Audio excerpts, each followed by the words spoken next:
Ada ayam villet sambal keju enak di Belokan Dadaha. Baru banget bukan nih guys, ayam lebox Bang Jowo. Diskon opening 10% semua menu makanan tanggal 13 sampai 14 September. Cus agaukeun menu andalannya tuh ayam villet gepreknya. Bisa pilih dua varian, ayam villet dan ayam villet kriuk. Yang kriuk lebih krenyes tekstur kulitnya. Di sini tuh harga paketnya mulai 17 ribuan aja. Semua paket udah termasuk lalap kol goreng dan timun ya. Nah, yang bikin mantap tuh topping sambalnya. Sambalnya digalau sama ayam sampai menyatu sempurna. Bisa pakai tambahan topping keju mozzarella juga nih coy. Lelehan keju mozzanya tuh yang bikin kebitanya. Mimin cobain paket ayam lebok sambal mata kejunya. Perpaduan sambal dan kejunya klop banget. Sensasi pedas-pedas gurih gitu.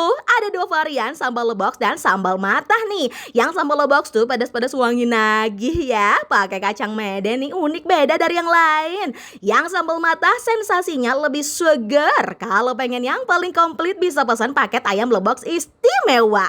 Dijamin puas dan bikin warna gue, iya mah.